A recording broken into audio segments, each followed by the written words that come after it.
says, given that tit for tat is the best strategy in game theory, why is Israel's response to Palestine not exactly that? This is going to be a lengthy answer getting to a remarkably simple conclusion. All right, to state something perfectly obvious, cooperation is a good thing. When people cooperate, many hands make the task light. When wild dogs hunt cooperatively, they have a much higher success rate. And forever, evolutionary biologists have been struggling with this issue of if no one has invented cooperation yet in your species, how do you get it started? Because if no one's cooperating, the first individual who says, aha, I've read all about the evolution of cooperation and I understand the common good. And so I am going to do something self sacrificial for everybody else's benefit. And everyone else is going to say, oh my God, what a schmuck. I can't believe you did that, and take advantage of them. So, one huge challenge is how do you jumpstart cooperation in a population where cooperation is not there in the first place? And there's some very interesting models for that, and that's a whole fascinating field. Once cooperation begins, you have social organisms cooperating with each other. There's the next challenge, which is you can cooperate or you can cheat. You could take advantage of the other individual, and when they cooperate with you, you don't cooperate back. You could stab them in the back. And thus, out of that has come this massive question in evolutionary biology. How do different organisms evolve their strategies for when you cooperate, when you cheat? Now, throughout the fruit fly, the poster child of people studying this has been a game theory game called the Prisoner's Dilemma. And this was an interesting point where ethologists, evolutionary biologists started borrowing game theory from political scientists, economists, military strategists, folks like those. And everybody focuses in inevitably first on prisoner's dilemma. Here's the scenario. You've got two people cooperating to carry out a crime. They both get arrested. They're taken into separate rooms for questioning. And in each room, the person says to them, all you have to do is say you did it and say your buddy there did it even more. And you're going to get off pretty easy here. And they're going to get a gigantic. While at the same time, in the other room, they're saying to them, all you have to do is finger your buddy here, and they're going to get blasted with a long sentence. And you're going to get off light. So there's four possible outcomes there. Both individuals refuse to stab their partner in the back, and neither of them rat on the other, and they both get a moderate jail sentence. The first one is cooperative, doesn't rat on his partner, but his partner stabs him in the back and rats on him. And what you see is the person who cheated gets off easy, and this person gets a huge punishment. In other words, they're the sucker who's been cheated against. Third scenario, same exact thing, but in the opposite direction. Cooperate, cheat. The cheater gets a big advantage. Fourth scenario, they both rat out each other, in which case they both get a middle level punishment. So the question becomes, when does cooperation pay off? When does cheating pay off? What's the optimal strategy?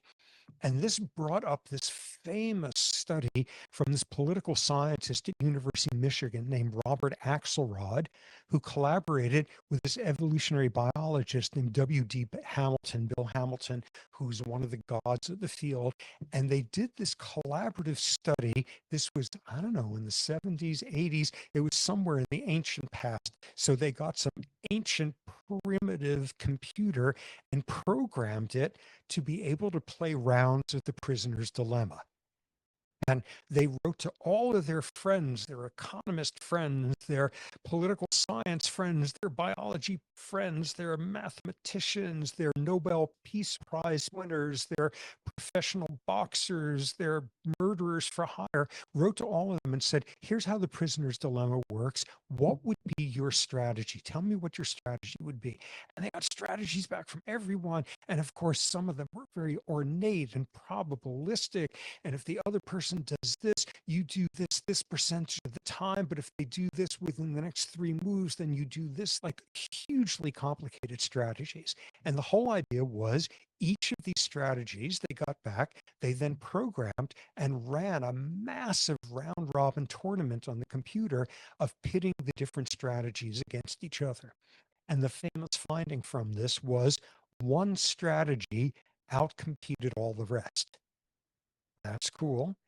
Even more interesting, it was the simplest strategy you could possibly use, what is now called tit for tat.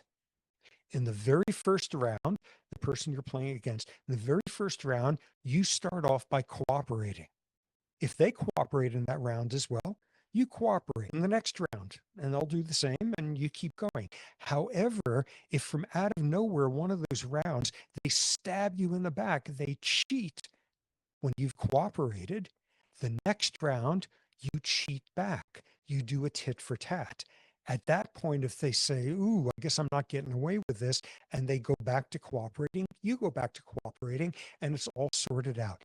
Tit for tat outcompeted all these other strategies.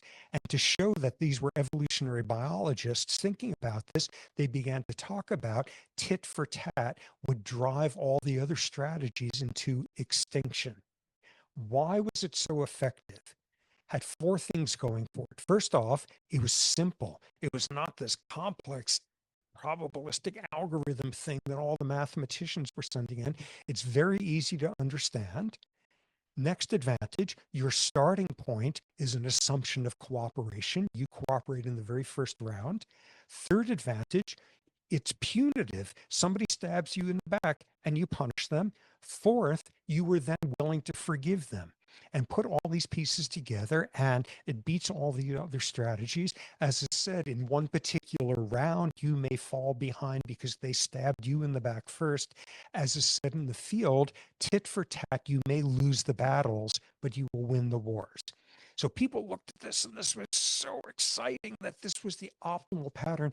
And in the years since, people have shown in what circumstances tit for tat can evolve into something more subtle. And there's cycles of this totally interesting stuff.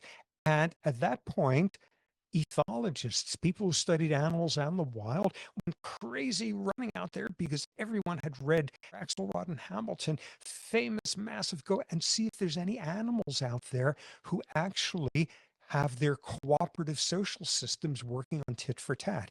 Your starting point is cooperation. If your partner cooperates, you continue doing it. If they stab you in the back, the next time you stab them in the back, and all sorts of evidence for that coming in, that animals out in the natural world have evolved tit for tat systems that optimize cooperation while protecting you from cheaters. Totally cool. So in humans, there turned out to be an astonishingly fascinating, moving historical example of tit for tat being a means for cooperating to emerge under the most inauspicious circumstances humans can come up with. World War I, trench warfare in France, predominantly British troops facing German troops across the trenches, and everyone knows the nightmare stories about how appalling that was. Lots of people will know one of the great sort of events in history during that, which was the Christmas truce of 1914, the first winter of World War I, and heads of state and popes and all of them said, tell you what, let's have a truce for Christmas evening and let's tell all of our soldiers to stop shooting so they can enjoy Christmas dinner. And very famously, people came out of the trenches and people from the opposite side shared dinner and they exchanged presents. And the next day, they continued the truce. They played soccer out there with each other. They exchanged addresses for. Okay, so that was the Christmas truce. That was not an example of tit for tat emergent cooperation because that was a top down. Presidents and kings and kaisers and popes all agreed we're going to do this. Throughout World War I, there was another example of spontaneous truces that emerged that showed the tit for tat strategy. And this was work that was documented, a British historian, Tony Ashforth, who has shown how this evolved, the live and let live system in the trenches in World War One. Okay, so first off, you and the enemy 100 yards away on that side, you begin to tacitly have a truce under some circumstances. And this is not by commission, it's by omission. You suddenly notice they don't shell you during dinner. So you stop shelling them during dinner because everybody wants to have dinner. What a drag it is to sit down and have dinner and instead you're killed. People would stop shelling each other during dinner. People wouldn't shell the latrines on the other sides. Who wants to get blown up when in that sort of setting? When a wagon train would come in with supplies and food, the other side typically would not shell the wagon train. Why? Because of punishment coming back, a shadow of the future. They're going to blow up your food trains when they arrive. So there was this backdrop of soldiers tended not to shell each other during meals. When someone was in the bathroom, they didn't blow up the latrine. And when supply sort of lorries were coming in, they're bringing in food for everyone. So what has that done? You've now established the person on the other side, those guys in the distant trenches there, they're rational, they're reasonable, we can work with them. And a key component of this was the same troops were opposite each other for weeks or months on end, and the soldiers were beginning to know each other's calls. The Brits would wake up in the morning and yell to the Germans. What did they call them in World War One? Did they call them Jerry? They say, Guten Tag, Jerry, and Jerry would yell back and they would yell playfully offensive things about each other's royalty. And you were now establishing they're reasonable. We can work with them. And that's where you begin to actively, by commission, begin to form a system of cooperation, of mutual restraint, of a truce that wound up following a tit for tat system. How do you do it? You get your best gunner, and there's some old bombed out barn just behind the front lines over on their side. And your best gunner there puts a bullet into the wall there of this barn and then shoots again and hits the exact same spot and hits that spot 20 times in a row. What are you communicating to the other side? Look how good our guy is. He could have been shooting that accurately at you. He chose not to. We told him not to. He didn't have to do, he chose not to. What are you going to do about it? And then the other side would get their best gunner who would go do the same thing. And you've just worked out a system of protecting each other, not shooting at each other.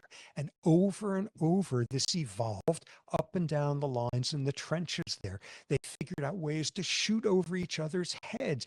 They figured out ways to signal to the other side when the officers were coming. So sorry, we're going to have to shoot for real for a while. And when the officers left, they got their best gunner again, who would put 10 bullets into the same hole. They would respond, and okay, we've gone back to our truce. And in this book that Ashforth wrote about this, he documents soldiers sending letters home to their parents saying, I'm okay here. You know, the other guy, the guy in the other trenches there, they're not so bad. They're kind of reasonable folks. And we've worked out something. Nobody's getting hurt much. We're okay.